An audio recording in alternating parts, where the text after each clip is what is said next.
I'm reviewing a graphic novel today. This is Bone by Jeff Smith, the complete cartoon epic in one volume. And what a volume it is. This goes all the way to how many pages is that? That's not even the end page. The end page is 1,332. Now, I read this via the library at my school, so I didn't pay anything for it. But according to Amazon, I think you can buy this for $30, which, graphic novels are always a little bit more expensive than a normal book. But I'd say for $30 on this, you're getting pretty good value for your money. This kept me occupied for a couple weeks. It was not something I read just in an afternoon. It is something that took me a while to get through, and something I enjoyed reading. So I would recommend it on that account. But I'm going to talk a little bit about it. I'm going to talk about not only the story here and review that, but I'll talk about this edition a little bit because there are various editions that this is sometimes published in. I think most commonly it's divided into 9 separate books, which are, I think, usually, excuse me, usually in full color. This here you can see is in black and white.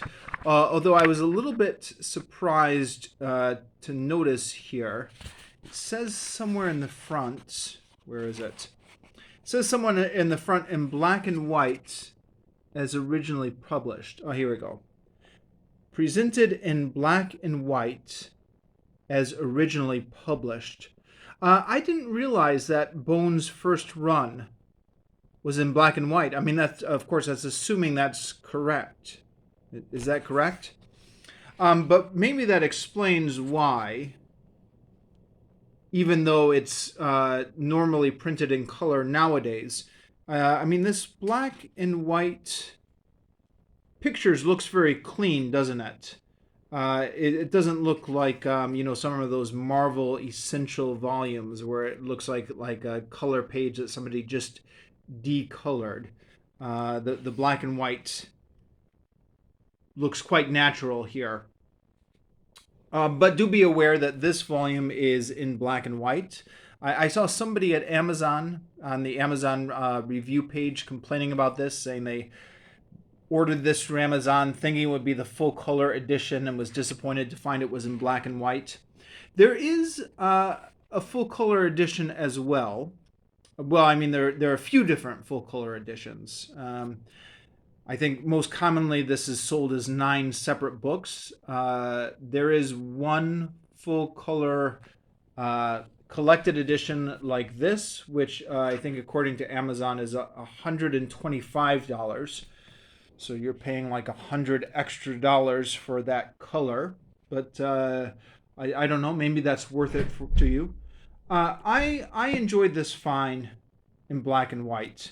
I had been expecting something that was in full color, and it was something that, you know how these things go. It did bug me a little bit in the beginning pages as I was just getting into it that it was black and white, but before I knew it, once I got absorbed in the story, I stopped even noticing that it was in black and white.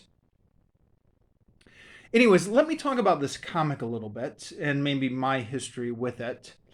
So this was slightly after my time, sort of. Apparently, it began publication in 1991.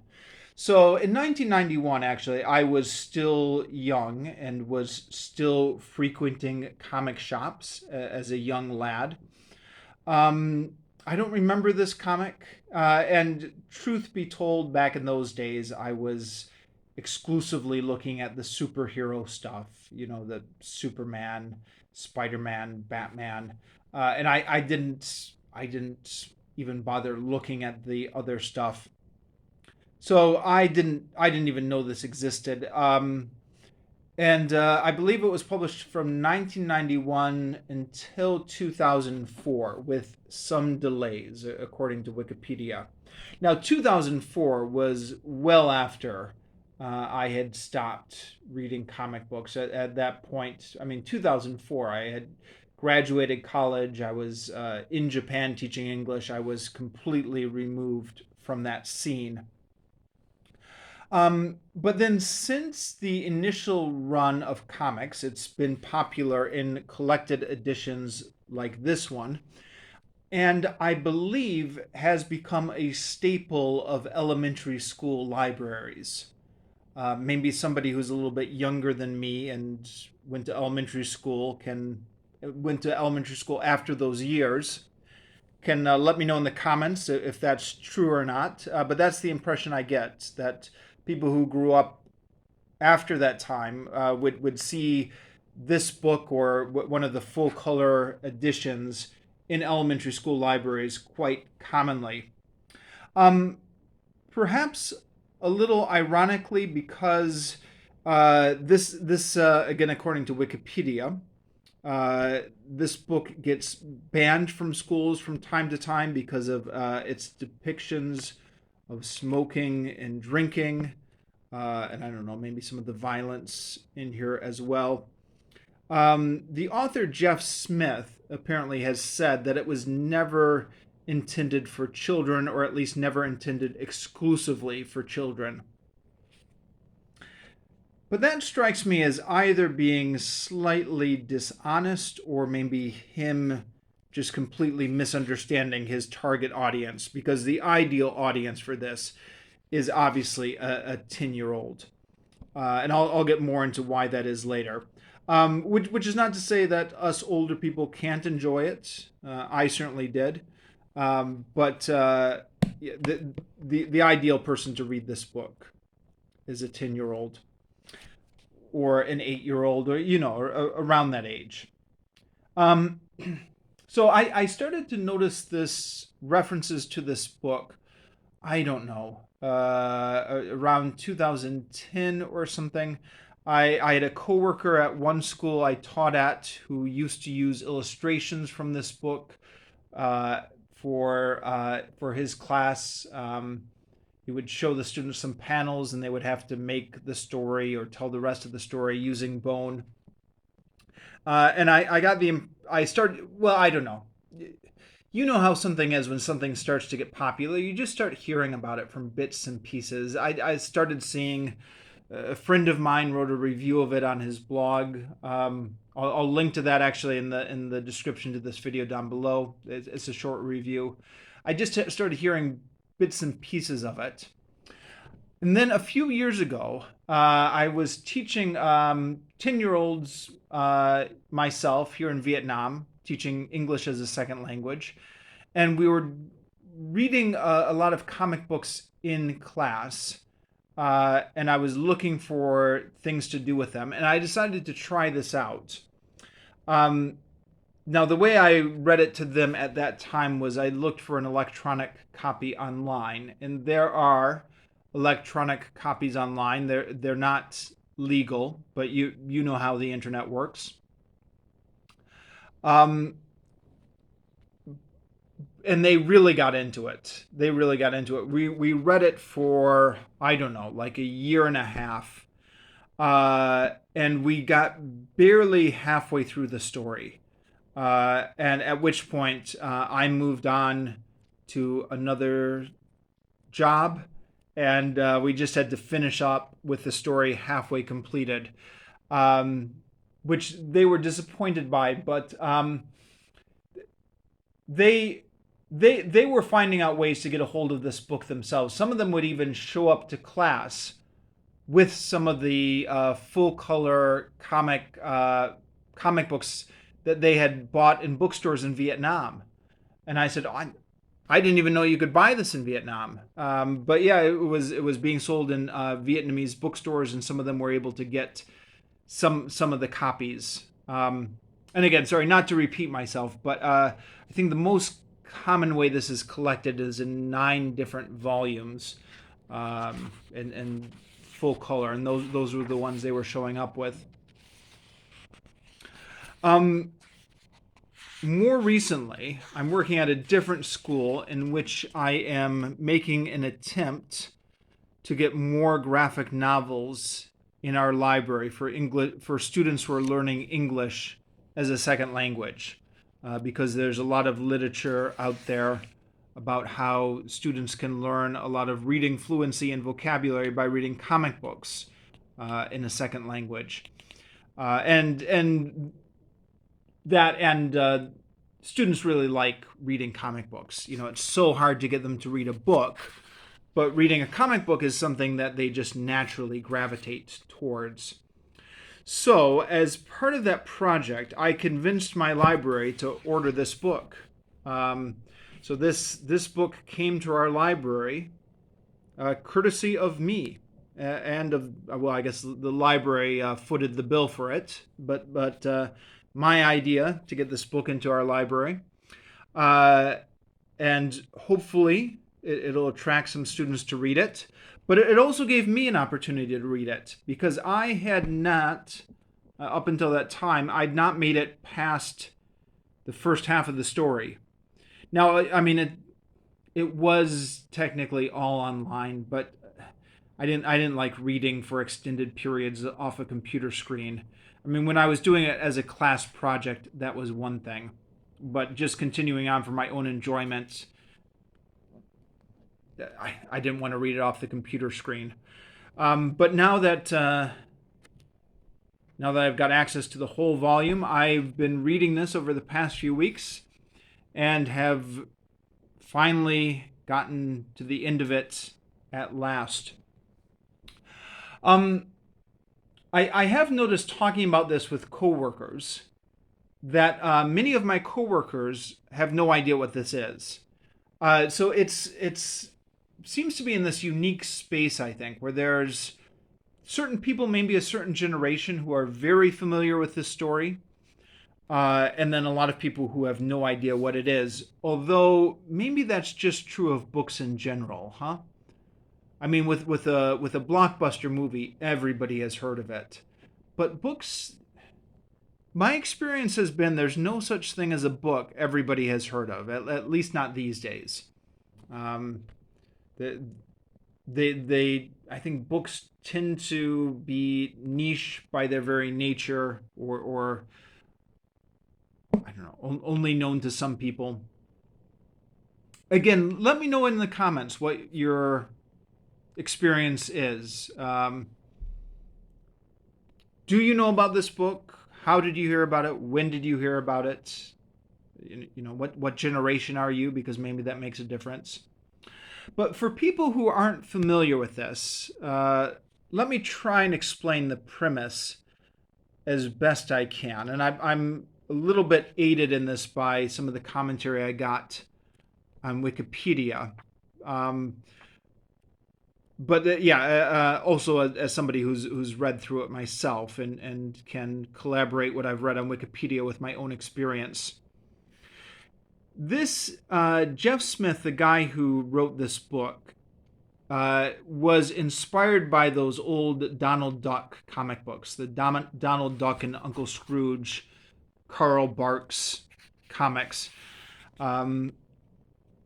where Huey, Dewey, Louie, Uncle Scrooge, and Donald Duck go off on an adventure looking for treasure somewhere. And he said that what he wanted to do was he wanted to create just an epic comic adventure for Donald Duck and Uncle Scrooge. Something that would never end, or that would be like, I think he said something that would be like as long as War and Peace. So, I mean, if you look at this book, it's about the length of War and Peace. Of course, it's a graphic novel, but still. I guess he said as a child that he loved reading the Uncle Scrooge comic books, but he always felt they would come to an end too soon, and he wanted a story that would just go on and on and on. But one story, just one epic adventure. And this is his idea to do that. Now, of course, he did not have the rights to the Disney characters, Uncle Scrooge or Donald Duck, But he created his own cartoon characters, the Bones. Here you can see them. They're three cousins, and they are very identifiable cartoon archetypes. There's Phony Bone, the greedy and grumpy one.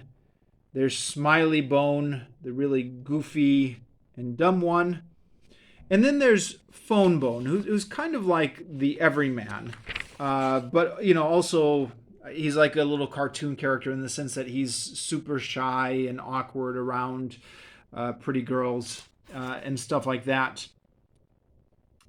And they are, at the very beginning of the story, escaping from Boneville, which is the town they live in.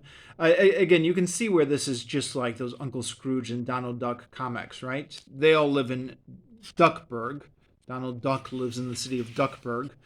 Here the Bones live in the city of Boneville, which is portrayed as just like a modern city, like a modern cartoon city where presumably everybody looks like the Bones. They're escaping because Phony Bone caused a big scandal and they got run out of town. And then as they're wandering through the desert, they find themselves in this strange valley full of strange creatures and talking animals. According to Wikipedia, another influence Jeff Smith had was the Pogo comic strip. And you can see that with a lot of these cute cartoon animals. And in fact, here are some possums right here. Huh? That's a influence from Pogo right there. And there are some monsters that he encounters, but it's very slapstick type stuff, kind of Tom and Jerry type humor. Or maybe Roadrunner type humor would be more apt. But as we go through the story, we get more and more hints of a plot that's beginning to take place. And perhaps I should take a brief pause here to give a spoiler warning. Because if you're not familiar with this story, some of the pleasure, a lot of the pleasure, is just seeing how this evolves from a cute little story about cartoon animals and silly animals to something completely different by the time you get to the end of it. And that's part of the genius of this book, part of the appeal of this book, and perhaps best left unspoiled. Maybe I've said too much already. So just stop the video here and order your copy. $30, many hours of entertainment. You can't go wrong with that. Okay, I'm going to keep going here. The story gradually changes into this huge epic battle between war and evil, and this huge showdown between opposing armies, so that by the time we get to the end of the story, let me see if I can find a good panel.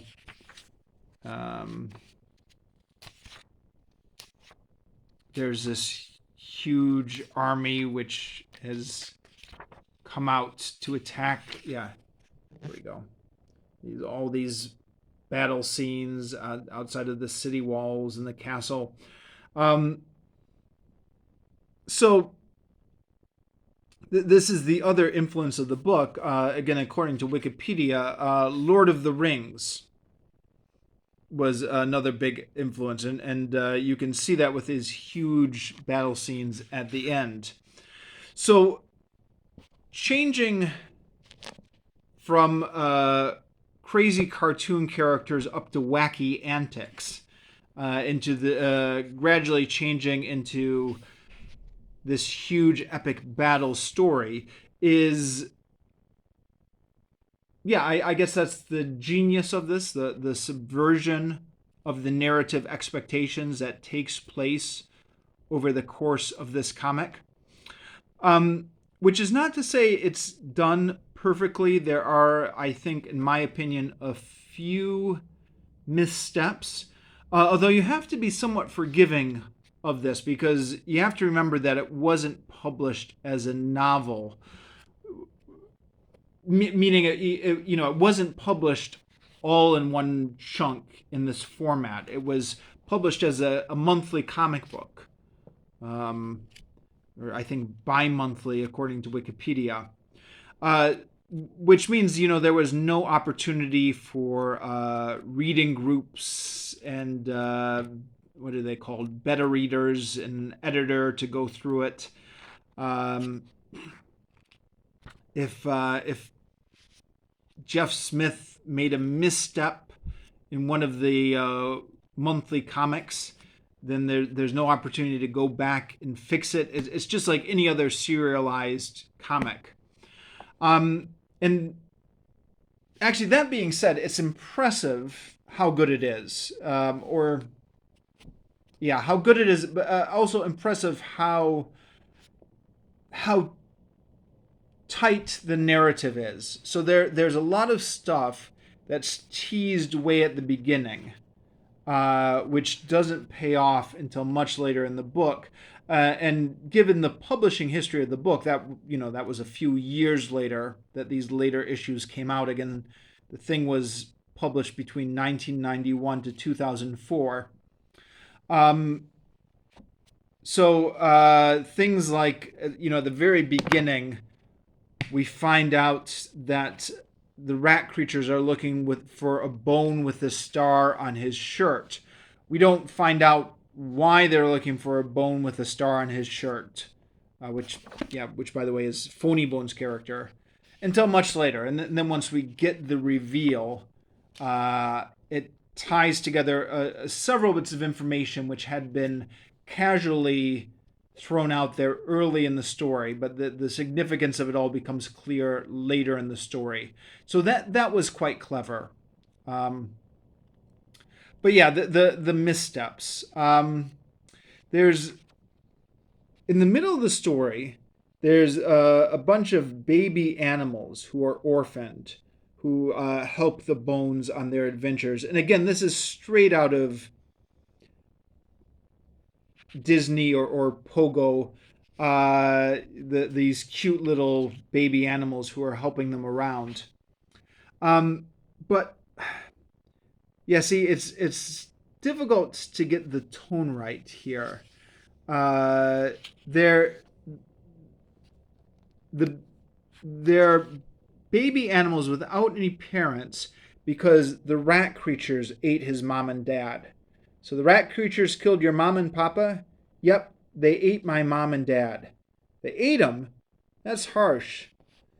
Well, they are carnivores. So, it's kind of been... Okay, I can... It's a little bit harsh, but I can go along with this. This is a cartoon, and you don't really think about it too much. But then, sniff, I miss my mama. And then when you read that and you're like, okay, so now I am supposed to feel bad that his here's this little baby raccoon, child raccoon, missing his mama who got devoured by the rat creatures. Now, these same rat creatures who did it are the sort of bumbling antagonists from early in the story, who are antagonists, but they're also comic antagonists.